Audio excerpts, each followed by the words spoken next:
오늘 보실 말씀은 베드로전서 1장 13절부터 25절까지의 말씀입니다.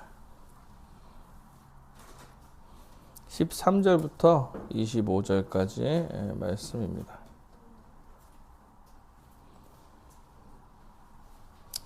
우리 다 함께 읽도록 하겠습니다. 함께 읽겠습니다. 시작. 그러므로 너희 마음의 허리를 동이고 근신하여 예수 그리스도께서 나타나실 때에 너희에게 가져다 주실 은혜를 온전히 바랄지어다. 너희가 순종하는 자식처럼 전에 알지 못할 때에 따르던 너희 사욕을 본받지 말고 오직 너희를 부르신 거룩한 이처럼 너희도 모든 행실에 거룩한 자가 되라. 기록하였으되 내가 거룩하니 너희도 거룩할지어다 하셨느니라. 외모로 보시지 않고 각 사람의 행위대로 심판하시는 이를 너희가 아버지라 부른즉 너희가 나그네로 있을 때에 두려움으로 지내라. 너희가 알거니와 너희 조상이 물려준 헛된 행실에서 대속함을 받은 것은 은이나 금같이 없어질 것으로 된 것이 아니요 오직 흠없고 점없는 어린 양 같은 그리스도의 보배로운 피로써 된 것이라. 그는 창세 전부터 미리 알림 바 되신 이나 이 말세에 너희를 위하여 나타내신 바 되었으니 너희는 그를 죽은 자 가운데서 살리시고 영광을 주신 하나님을 그리스도로 말미암아 믿는 자는 너희 믿음과 소망이 하나님께 있게 하셨느니라. 너희가 진리를 순종함으로 너희 영혼을 깨끗하게 하여 거짓이 없이 형제를 사랑하기에 이르렀으니 마음으로 뜨겁게 서로 사랑하라. 너희가 거듭난 것은 찌거질 씨로 된 것이 아니요 썩지 아니할 씨로 된 것이니 살아있고 항상 있는 하나님의 말씀으로 되었느니라. 그러므로 모든 육체는 풀과 같고 모든 영광은 풀의 꽃과 같으니 풀은 마르고 꽃은 떨어지되 오직 주의 말씀은 세세토록 있도다 하였느니 너희에게 전한 복음이 곧 이 말씀이니라. 아멘.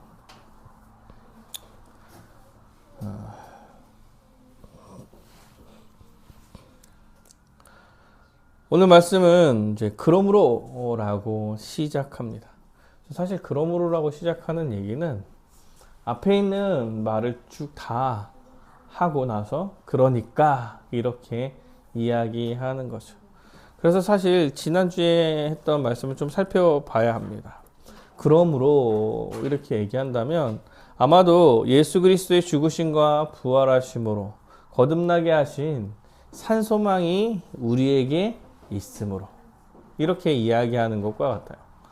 살아있는 소망이 있기 때문에 있으므로 너희는 이제 이렇게 해라 라고 말하는 것입니다. 산소망이 뭐나요? 산소망이 무엇인가요? 지난주에 고난과 고통이 없는 나라, 썩지 않고 더럽지 않고 쇠하지 않는 나라의 소망이 지금 현재 살아있는 것처럼 우리에게 있다. 아니, 살아있는 것처럼이 아니라 그 소망이 현재도 살아있다라고 이야기하는 거죠. 그러니까 고난과 고통이 없는 나라, 쇠하지 않는 나라, 뭐 자연 같은 만물도 쇠하지 않고 몸도 쇠하지 않고 주의 영광이 사라짐이 없고 또 부족한 것도 없고 그 모든 것이 아주 풍성한 그 하나님 나라. 뭐 먹고 살 고민이라던가 아니면 결핍으로 인한 부족함 이런 것이 없는 아주 영원한 그런 하나님 나라에 대한 소망이 우리에게 현재 살아 숨쉰다. 그러한 소망이 우리에게 주어질 것이 확실하기에 지금 우리의 삶도 그 소망의 영향을 받아서 살아가는 것이다 라고 지난주에 말씀을 전했습니다. 그래서 여호와 하나님께서 이 소망을 끝까지 가져갈 수 있도록 아니, 우리가 가진 소망을 반드시 이뤄내도록 우리를 지켜가시겠다라고 말하는 거야. 이거 금요일날 얘기했던 천상교회랑 같은 비슷한 얘기인데, 천상교회와 성도의 견인이란 교리랑 비슷한 얘기인데, 하나님께서 믿음으로 부르신 자녀들, 하나님이 부르신 자녀들은 그 하나님 나라에서 떨어질 리 없게 끝까지 보호하시고 지켜 가시겠다라고 이야기하는 거죠. 그래서 무너지거나 쓰러지거나 좀 힘들고 어려운 일이 있을 수 있겠지만 하나님께서 그 자녀를 버리지 않는 거예요. 그래서 끝까지 이끌어서 하나님 나라, 완성된 하나님 나라까지 끝까지 이끌어 가시는 거예요. 그게 너무나 확실하기 때문에 지금도 그 소망을 가지고 살아갈 수 있다라고 이야기하고 있는 거죠. 그러니까 혹여나 우리에게 근심이나 어려움이 찾아올 수 있겠지만 기뻐해라 이렇게 얘기하는 거야. 소망이 살아 숨쉬지 않느냐. 그런 아마 근심과 고난들은 아마도 우리의 믿음을 견고하게 하는 것이므로 주의 산소망을 더욱더 풍성히 누릴 수 있게 되는 하나의 역할을 해줄 것이니까 더 기뻐할 수 있을 거야. 고난에 대한, 우리 믿는 자에게 찾아오는 고난에 대한 이해가 믿는 자임에 대한 확신이 되고 여호와 하나님의 나라를 소망하는 것이 되기 때문에 그 소망이 지금도 우리한테 살아서 내가 지금 당하는 여러 가지 어려움을 이겨낼 수 있을 거야 라고 설명하고 있는 거죠. 그래서 우리에게 이러한 살아있는 소망이 있으므로, 그러므로는 이런 얘기를 하고 있죠. 그러므로 오늘 본문에서 얘기합니다. 그러므로 너희는 뭐 해야 되냐? 마음의 허리를 동이고 근신하여 예수 그리스도께서 나타나실 때에 너희에게 가져다 주실 은혜를 온전히 바랄지어다. 너희가 순종하는 자식처럼 전에 알지 못할 때에 따르던 너희 사욕을 본받지 말고 오직 너희를 부르신 거룩한 이처럼 너희도 모든 행실에 거룩한 자가 되라. 기록되었으되 내가 거룩하니 너희도 거룩할지어다 하셨느니라. 좀 얘기하고 있죠. 그러므로 그러니까 너희가 산 소망이 있으므로 어떻게 하냐라고 얘기하냐면 마음의 허리를 동이고 근신하여 예수 그리스도께서 나타나실 때에 너에게 가져다 주실 은혜. 예수 그리스도께서 나타나실 때에 너에게 가져다 주실 은혜는 예수님께서 다시 오실 때에 우리에게 허락하실 그 소망, 지금은 우리가 얘기하는 그 소망, 하나님 나라의 완성됨, 이것이 은혜를 온전히 우리에게 주실 것이니 그걸 온전히 바라요. 지금 뭐 하냐면 마음의 허리를 동이고 근신해야 된다 이렇게 말하고 있는 거예요. 여러분, 허리를 동인다는 얘기는 달려갈 준비를 하는 거예요. 그때 당시에 사람들은 치마 같은 옷을 입었어요. 치마 같은 옷을. 그래서 허리에 끈을 매고 이제 일할 때 확 일하고 달리고 이럴 준비를 허리에 끈을 맨다 이런 얘기를 해요. 그리고 근신해라, 정신을 차려라 이런 얘기예요. 정신을 차리고 허리를 동이고 언제든지 달려나갈 수 있는 준비를 하며 오늘을 살아가라. 왜? 예수 그리스도께서 나타내실 때에 너에게 가져다 주실 은혜를 온전히 바라면서 사는 모습이 이런 것이기 때문에 그래 라고 말하는 거예요. 근데 긴박하고 아주 급박하게 얘기하는 거예요. 허리를 동이고 너네가 산 소망이 있으니까 허리를 동이고 그 다음에 근신해서 살아야 돼 이렇게 얘기하는 거죠. 당장이라도 뛰어가 살아갈 수 있는 그런 준비를 해야 된다라고 말하는 거예요. 언제를 소망하면? 예수님께서 오실 날을 소망하며.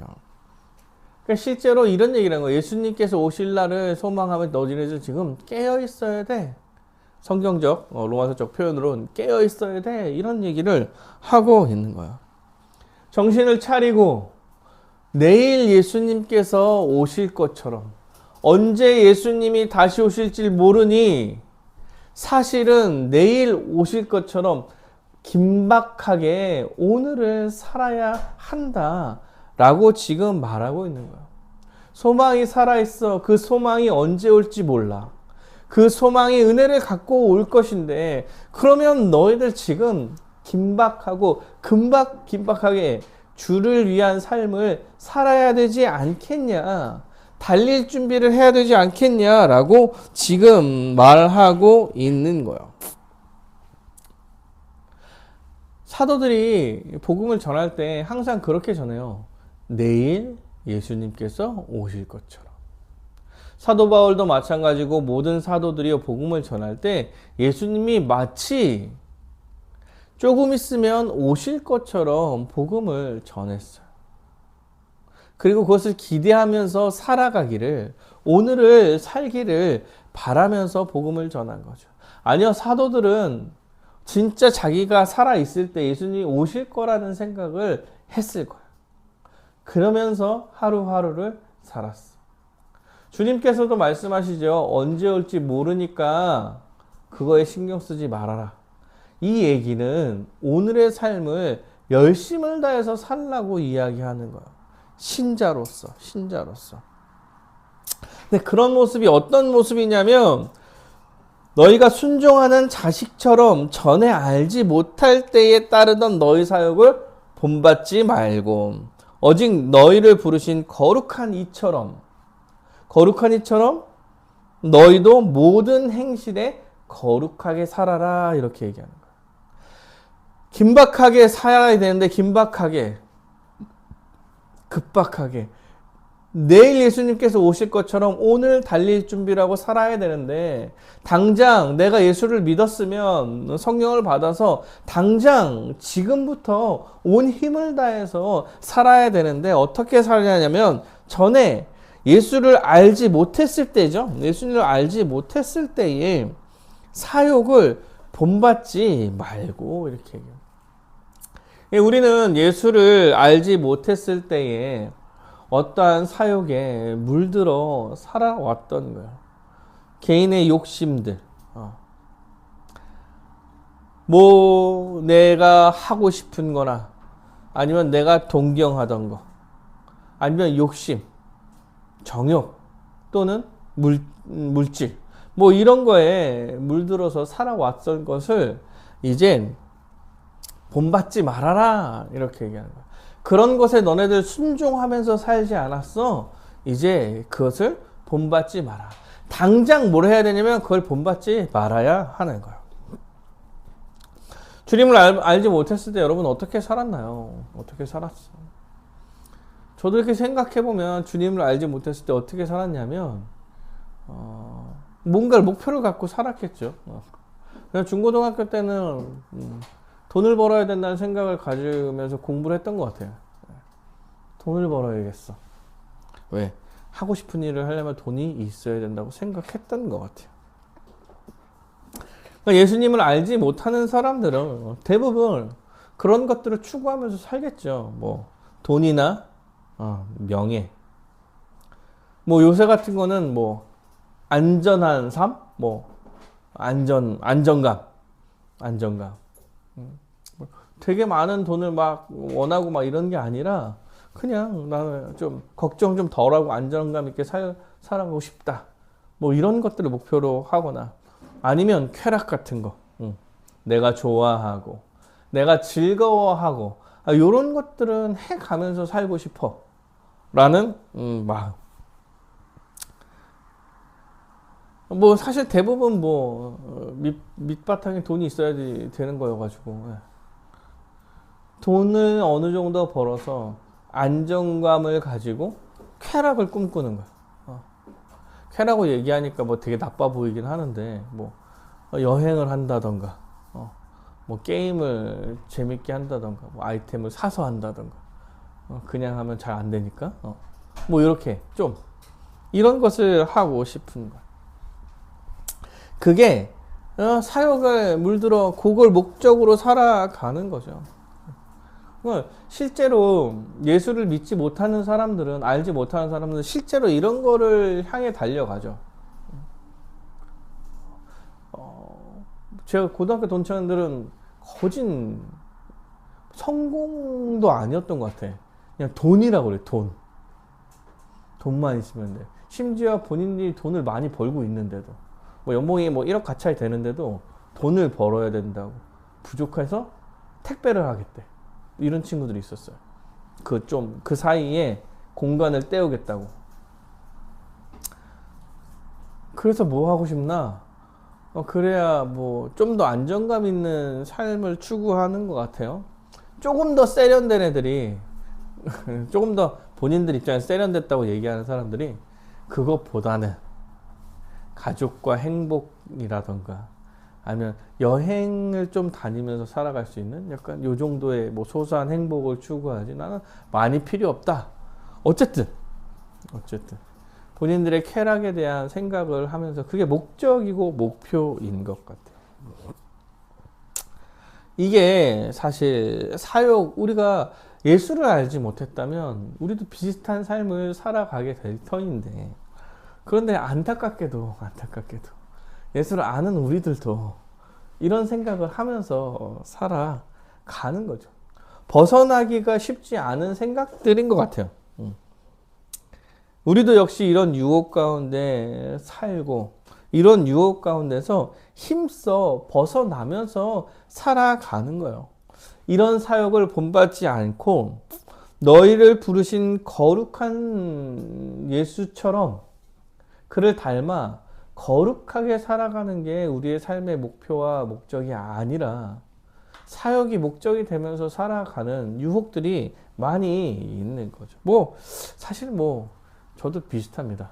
약간 돈이 없으면 로또가 됐으면 좋겠고, 좀 뭐 잘해서 유명해졌으면 좋겠고, 뭐 이런 생각이 가끔 들어요. 뭐 되게 이상한 애들 보는데 걔네들 막 유명해지면은 유명해지고 싶어. 막 쟤네들 유명해지면 안 되는데, 뭐 이런 생각이 들면서, 뭐 교회 규모도 좀 커졌으면 좋겠어. 그냥 약간 뭐 이건 욕심이 아니야 이렇게 생각하면서 그냥 자립만 좀 하면 좋지 않을까 이런 생각을 하는 거지. 여전히 뭐 우리도 그런 유혹 가운데서 사는데 근신해야 되는 거야. 근신하여 허리를 동이고 거룩한 삶을 살기 위해서 달려가는 거예요. 그런 상황과 환경의 것들을 버리고 오직 너희를 부르신 거룩한 이처럼, 우리를 부르신 거룩한 이는 예수 그리스도겠죠. 하나님, 여호와 하나님, 예수 그리스도를 통하여서 그가 우리를 불렀죠. 그처럼 너희도 모든 행실에서 거룩하게 살라라고 사도 베드로가 말하고 있는 거예요.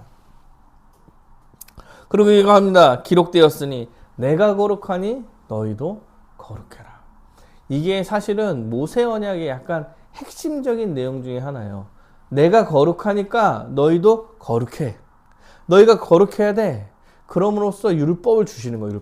율법을 지키고 잘못 지켰을 때 제사법을 주시고 뭐 규례를 주시고 뭐 이렇게 얘기를 하는 거예요. 그러니까 사실은 예수 안에서 부르심 받은 자로서 거룩하게 살기를 요구하는 거예요. 누구를 닮아서? 부르시니 예수같이 거룩해라. 예수님께서 무슨 일을 하셨습니까? 예수님께서 이스라엘에게 주어진 거룩에 대한 그 율법을 이스라엘 백성이 지키지 못하고 골골대고 있는 그런 상황 가운데서 주님께서 이 땅 가운데 성육신 하셔서 그 모든 율법을 지켜내심으로 자신의 의로움을 드러내시고 자신이 의로운 자로서 십자가에 달려 우리의 죄를 대신해서 십자가에 달려 죽음으로써 죄인을 위한 희생을 하신 거죠. 그리고 믿는 자들에게 성령을 보내셔서 예수와 연합하여 예수 안에서 살 수 있게 해 주신 거예요. 그래서 우리는 모든 판단을 예수로 받는 것이죠. 그럼 판단만 예수로 받느냐라고 이야기할 때 그렇지 않고 예수와 연합했다라고 이야기할 때 그의 거룩함을 쫓아 살아가는 거고 그의 거룩함을 닮아 살아가는 거예요. 그러면 그가 뭐 했냐라고 했을 때 자기 희생 그리고 율법을 이루심. 그러니까 그 예수 안에 있는 자로서 우리는 거룩한 삶을 살기 위해서 율법을 지켜가려고 노력해 가는 거예요. 율법을 지키는 게 현재 어떤 거냐라고 얘기하면 하나님의 말씀에 순종하면서 가는 거죠. 예수께서 이 땅에 계실 때 주의 말씀에 온전히 순종하면서 율법을 이루어 내신 거예요. 율법을 이루어내셔. 온전히 순종하심으로.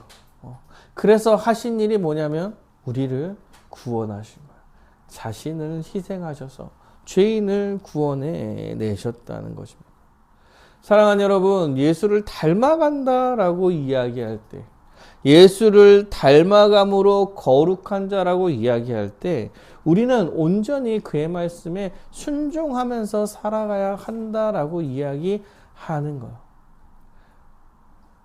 신자들이 사욕에 물들어서 그런 것을 쫓으면서 살아가는 사람들이 아니라 주 예수 그리스도를 닮아서 우리의 삶의 목적이 주의 말씀에 순종하면서 살아가는 것이라고 지금 사도 베드로가 설명하고 있는 것. 너희를 부르신 예수님이 거룩하기니 너희도 거룩해라. 여호와 하나님께 순종함으로 거룩하게 살아가라. 이전에 너희가 추구했던 그 사역들을 다 버리고 마음의 허리를 동이고 근신하여 내일 그가 예수님이 오실 것처럼 오늘을 근신하여 거룩하게 온 힘을 다해서 살아라 라고 말하고 있는 거예요. 모든 행실에서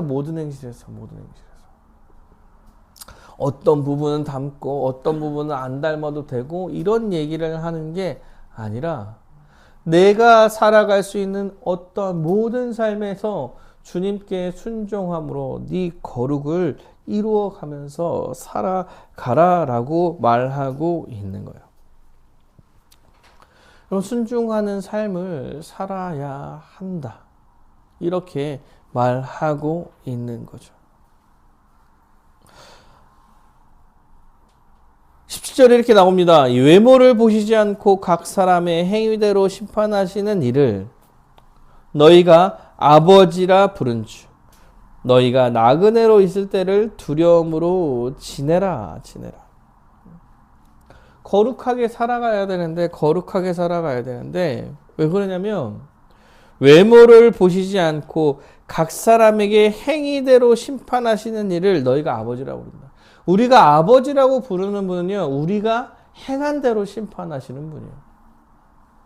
행한 대로 심판하시는 분이다. 네, 여러분, 우리가 믿음으로 하나님 앞에 구원을 받아요.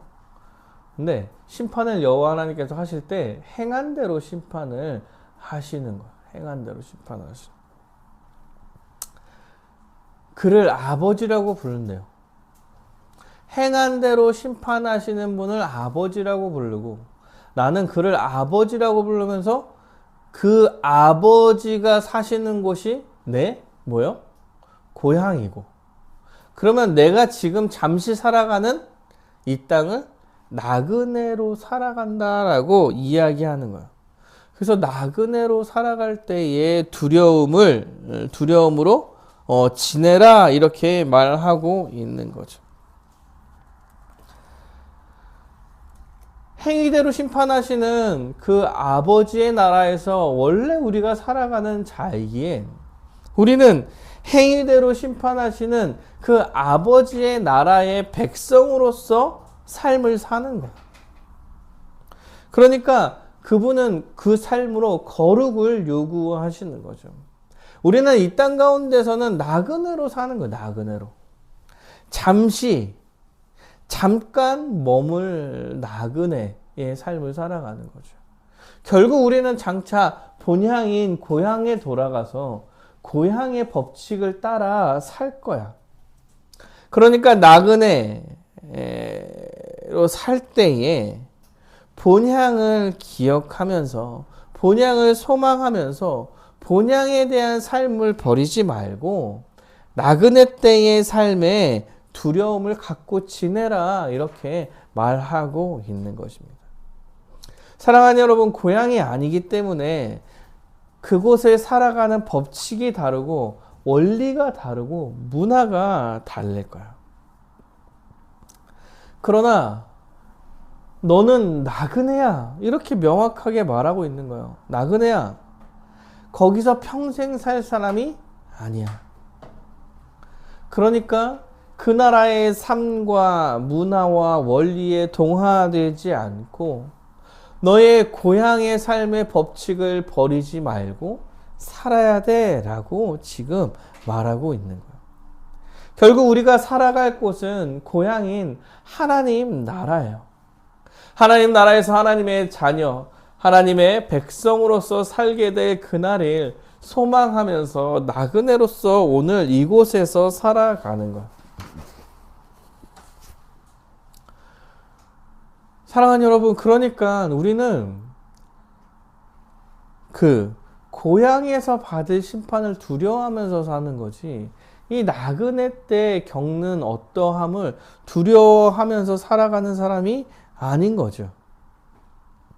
지금 우리가 살아갈 세상이 영원히 살아갈 세상이 아니에요. 그래서 이곳에 소망이 없습니다. 소망이 없고 그곳에 소망을 두면서 살아가는 사람이 아닌 거예요.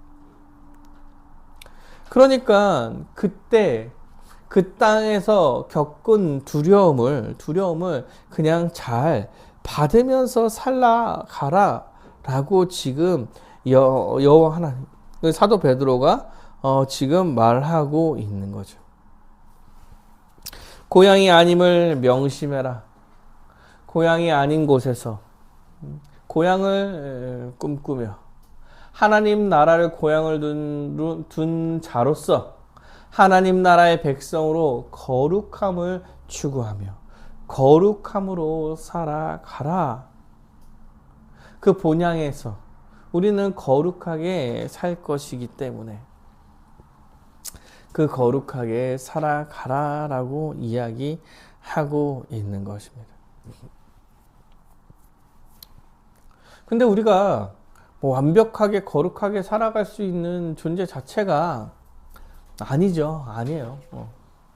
우리는 예수님이 아니라서 그렇게 사실 명확하게 거룩하게 살아갈 수 없는데, 하나님 앞에 심판을 받는다면, 행위대로 심판하시는 하나님 앞에 심판을 받는다면 우리는 사실 죽어 마땅한 사람들일 텐데 어떻게 이렇게 거룩하게 사냐 라고 이야기할 때 지금 18절부터 어떻게 우리가 행함으로 심판받게 될 것이에 대해서 설명을 하고 있어요. 그러니까 18절부터 이렇게 나오면 너희가 알거니와 너희 조상이 물려준 헛된 행실에서 대속함을 받은 것은 금이나 금같이 없어질 것으로 된 것이 아니요 오직 흠없고 점없는 어린 양같이 그리스도의 보배로운 피로 된 것이니라. 그는 창세전부터 미리 알림 바 되신이나 이 말세에 너희를 위하여 나타내신 바 되었으니 너희는 그를 죽은 자 가운데서 살리시고 영광을 주신 하나님을 그리스도로 말미암아 믿는 자님 너희 믿음과 소망이 하나님께 있게 하셨느니라. 너희가 알거니와 너희 조상이 물려준 헛된 행실, 우리 조상이 물려준 헛된 행실, 아담으로 인하여서 죄를 짓고 이제 하나님으로부터 벗어나 살게 된 헛된 행실. 율법을 받고 나서 율법을 지키지 못하고 죄인임이 드러난 그 헛된 행실로부터 대속함을 받은 것은, 그 헛된 행적으로부터 대속함을 받았습니다. 어떻게요? 예수 그리스도, 너희는 그 죽은 자 가운데서 살리신 예수님을 이 땅 가운데 보내셔서 그에게 모든 죄에 대한 짐을 담당하게 하시고, 우리를 대신해서 십자가에 달려 죽게 하시고, 그런데 그가 의인이에요, 의인. 태어날 때부터 성령으로 잉태하여 모든 율법을 다 지키심으로 자신의 의로움을 드러내시고, 그가 십자가에 달려 죽으실 때 자기 죄 때문에 죽은 것이 아니라 우리의 죄 때문에 십자가에 달려 죽으셨음을 그의 의로움으로 증명해내시고, 부활하심으로 그가 의로운 자로 주었다는 게 완전히 증명됐죠. 그래서 그의 피를 보배로운 피로 말하고 있죠. 오직 흠없고 점없는 어린 양, 아무 흠도 없고 점도 없는 의로운 자로서 십자가에 달려 돌아가심으로 우리를 살려내신 거예요. 그가 성령을 보내셔서 우리를 예수와 연합하게 함으로 하나님 앞에 설 때에 우리를 우리로 판단하지 않고 예수의 행위로 심판하게 해 주신다는 거죠. 그러니까 각 사람의 행위대로 심판하시는 이가 그 행위를 누구의 행위로 보냐면 예수의 행위로 보고 우리를 심판하시는 거예요. 우리는 예수 안에서 예수의 행위로 하나님께 심판을 받는 거죠. 예수님께서 이루어내신 모든 죄에 대한 대가와 의에 대한 요구를 다 이루어내신 그의 행위로 우리는 하나님 앞에 심판을 받게 되는 거예요. 믿는 자녀들이. 그 믿는 자녀들에게 그래서 소망이 있게 하나님께서 이 모든 일을 해 주신 것입니다. 그러니까 우리의 행위대로 심판받지 않죠. 그러나 그것이 우리의 고향이야. 우리가 우리의 행한 대로 심판받지 않지만, 우리가 우리의 행한 대로 심판받지 않는 이유는 예수님께서 그 모든 일을 이루어내시고 죄에 대한 대가를 치러내시고 우리가 연합해서 그 안에 들어감으로 그와 같이 여겨졌기 때문에 그런 거예요. 그러면 우리의 삶은 그를 닮아가는 삶이 되는 거죠. 그와 연합했잖아. 그래서 우리가 할 수 있는 대로 거룩하게 살려고 힘써가는 거예요. 사랑하는 여러분, 우리가 예수 그리스도를 믿어 예수와 연합해서 예수와 한 몸을 이룸으로써 우리가 하나님 앞에 죄 없다 여겨지고 완전하게 행한 대로, 예수의 행한 대로 심판을 받음으로 그 행함이 완전해서 구원을 받는 거예요. 예수와 연합한 거예요, 그렇게. 그럼 예수와 연합해서 그러면은 우리가 아무것도 안 하는데 구원을 받느냐 이렇게 얘기하는 게 아니라 이미 구원을 받은 자로서, 예수와 연합해서 구원을 받은 자로서 연합했기 때문에 예수의 몸같이 예수를 닮아간다라고 이야기하는 거예요. 그런데 거룩하지 못한 삶을 계속 살아. 이게 기뻐, 즐거워. 이러면 여러분이 예수와 연합한 사람이라는 확신을 가지고 살 수 있겠냐는 거예요. 그럴 수가 없습니다. 없어요. 우리의 의로움, 우리의 행위는 예수 그리스도의 십자가 사건에 기대어 있는 건데 그래서 의롭다 여김을 받는 건데 그 방식이 그와 연합해서 우리에게 주어지는 것이라고 한다면 우리는 예수와 같은 삶과 예수와 같은 거룩이 우리 가운데 우리의 모습 가운데 나타날 때 우리가 예수와 연합했다는 확신을 갖고 나아갈 수 있는 거예요.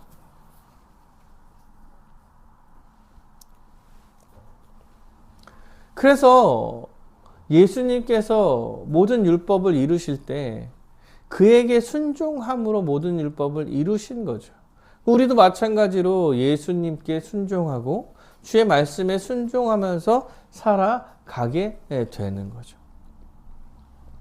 22절에 이렇게 나옵니다. 너희가 진리에 순종함으로 너희 영혼이 깨끗하여 거짓이 없는 형제를 사랑하기에 이르렀으니 마음으로 뜨겁게 서로 사랑하라. 그러니까 예수 그리스도께 순종해서 진리의 말씀에 예수와 연합해서 진리의 말씀에 순종할 때 우리의 거룩한 모습이 어떻게 드러나냐면 형제를 사랑하는 마음으로 드러나게 될 거예요.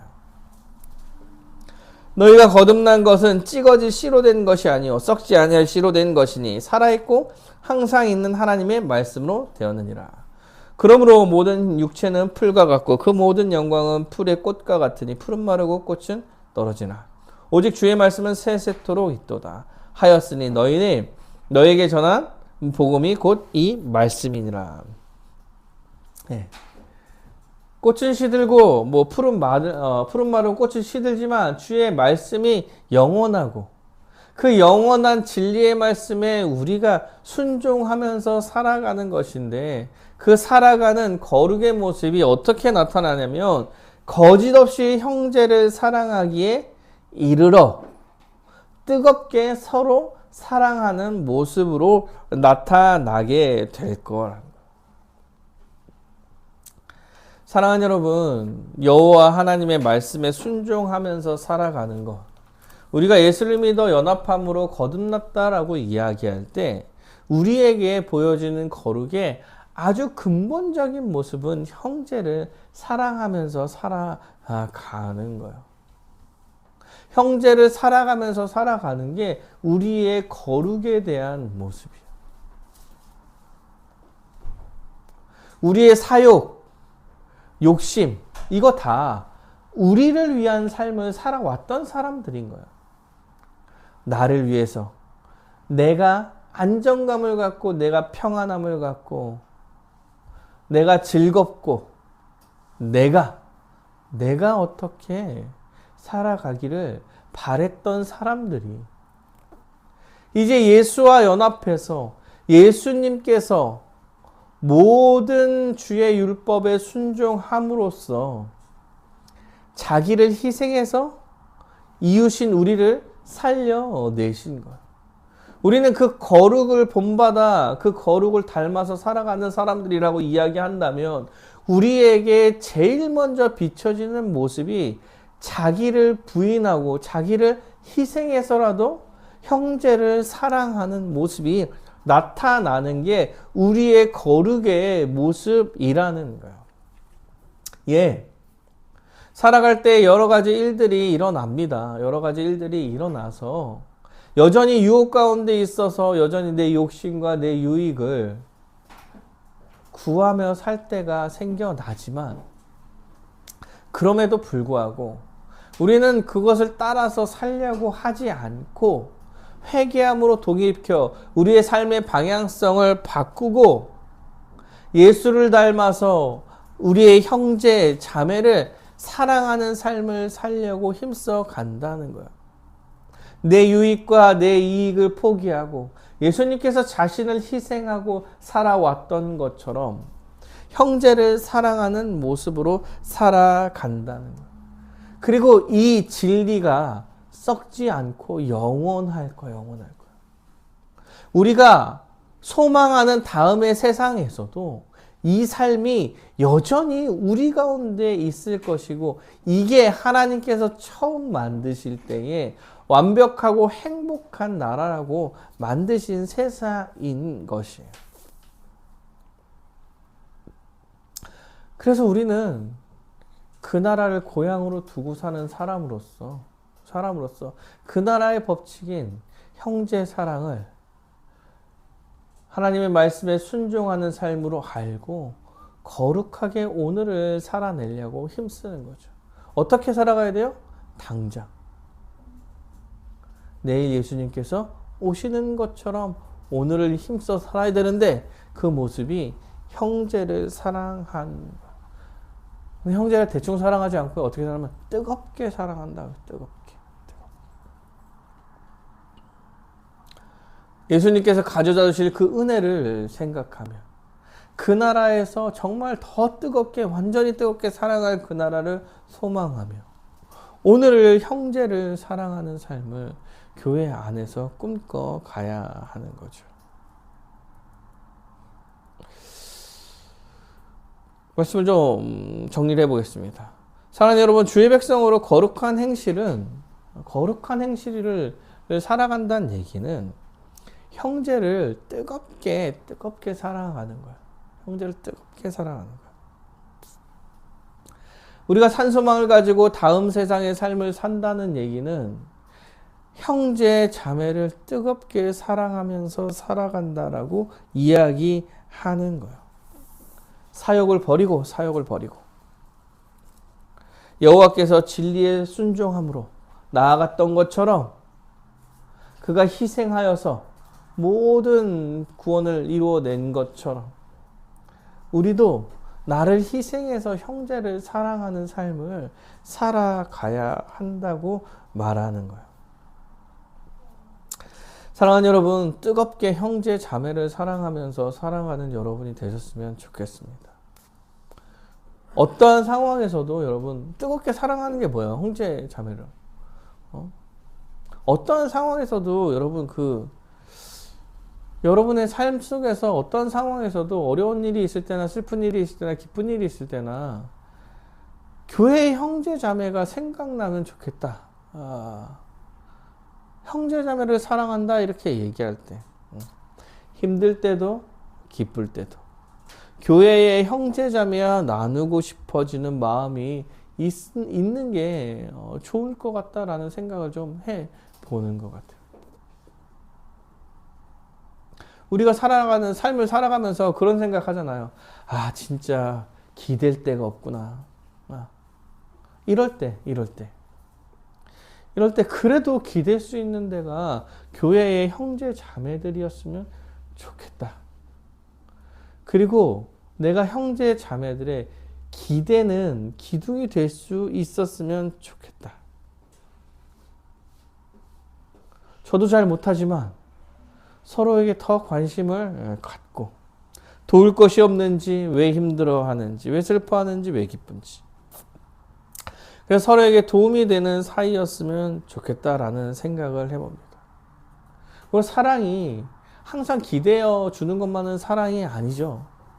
때로는 권면하고 때로는 피차 가르치고 또한 함께 죄와 싸워 나가기 위해서 힘쓰고 이럴 때에 우리가 서로 사랑하는 자녀고 서로 사랑하는 관계로서 이런 것들도 다 해줄 수 있는 사랑을 해 나갔으면 좋겠다 라는 생각을 좀 해보는 거예요. 이 사람이 걱정되고 이 사람이 여러 가지 어려움이 있다라고 생각할 때 그 상황과 그 상태를 이겨낼 수 있게 해주는 거. 때로는 조언을 하기도 하고 때로는 말을 들어주고 기대어 주기도 하고 때로는 물질적으로 실제적인 도움을 주기도 하고 때로는 시간적인 도움을 주기도 하고 그러면서 살아가는 거. 나는 너무 바쁜데 나는 이렇게 해서 못하는데 아니야, 자기 것을 버려가면서 해나가는 것을 교회의 삶, 그 거룩한 삶이라고 오늘 말씀이 하고 있는 거예요. 제가 생각을 좀 해봤습니다. 베드로전서가 쓰여질 그 시대를 생각해봤어요. 베드로전서가 쓰여질 시대가 박해가 시작될 때예요. 기독교인에 대한 박해가 시작될 때, 대제국 로마에 의해서 기독교에 대한 박해가 시작할 때, 사도 바울은 성도들에게 진리에 순종하여 서로 사랑하라고 이야기하는 것입니다.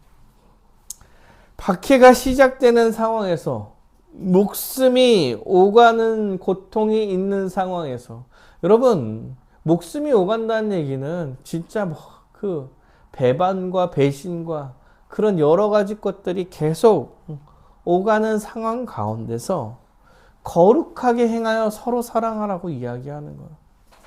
서로가 힘이 되고 서로에게 진실된 관계로 서서 믿을 수 있는 사람이 되어주고, 세상에 박해가 있을 때 서로 막 배반하고 배신하고 이렇게 나갈지 모르겠지만, 너희만큼은 서로 믿음이 되어줘서 그 고난과 고통 가운데 힘써 하나가 되는 모습을 보여라, 이렇게 이야기하고 있는 거예요. 시간이 지나면, 박해를 받게 되면 여러분 먹을 것도 없을 거예요. 어떤 사람들은 정말 가진 게 없어서 굶어갈 거고, 옆에 있는 사람들도 가진 게 없어서 굶어갈 텐데, 그런 상황에서도 힘써 서로 사랑하며 나눠가며 같이 살아야 된다. 그런 상황에서도 서로에게 힘이 되어 주어라 라고 지금 말하고 있는 거잖아요. 어려울수록 더욱 사랑하고 거짓이 없이 서로 행하는 관계가 되고, 믿을 수 있는 관계가 되고, 서로 이야기하면서 그 사랑의 본질적 문제를 기억하며 살아가라고 얘기하는 것입니다. 사랑하는 여러분, 우리의 시대는 약간 그런 시대는 아니죠. 그런 시대는 아니지만, 목숨이 오가는 시대는 아니지만, 그렇기에 더욱더 깨어 있어야 될 시대이기는 한 것 같습니다. 시도 때도 없이 교제하고, 시도 때도 없이 서로에게 기대고, 시도 때도 없이 서로에게 기대어 줄 수 있는 사람이 되고, 또한 서로에게 조언하고 사랑해주고, 잘못된 길로 가고 있으면 잡아주고, 죄를 지고 있다면 이야기해서 같이 그 죄를 이겨낼 수 있는 사이가 되고, 사랑하면서 교회로 살아가기를 원한다라고 베드로 사도가 이야기하고 있는 것입니다. 사랑하는 여러분, 형제자매를 서로 사랑하면서 살아가시길 바랍니다. 이 시대는 어떻게 보면 더 어려운 시대인 것 같습니다. 젊은 사람들이 각자 살아가는 그 삶이 너무나 바쁘고 힘들고 어려운 상황 가운데 살아가고 있어요. 먹고 사는 것 자체가 어렵다기보다 어떻게 살아야 될지 모르는 막막한 미래 가운데 살아가는 젊은 세대가 있는 시대이죠. 그래서 자기의 앞날을 어떻게 해결해 내야 될지가 되게 바쁜 그런 세상 가운데서 우리가 살아가고 있는데, 그런 세상에서 이웃을 사랑하라라고 이야기하는 거예요. 형제자매를 사랑해라. 뜨겁게 자기의 사욕을 버리고, 사랑하는 여러분, 사욕을 버리고 내 옆에 있는 형제자매를 사랑하시기를 원합니다. 네. 우리 되게 무뚝뚝하고 그런 교회지만 사랑하시기를 원합니다. 이런 상황에서도 서로 사랑하는 삶을 살아가기를 원합니다. 한 번 더 연락하고 만나고 어려움을 챙겨주고 어려움을 들어주고 때로는 실제로 해결해 주려 노력하고, 마찬가지죠. 어려움을 해결해 주고 도움을 주려는 사람들의 도움을 잘 받아들이고, 그래서 정말 다음 세상을 꿈꾸며 오늘을 살아가는 여러분이 되시기를 간절히 바라겠습니다.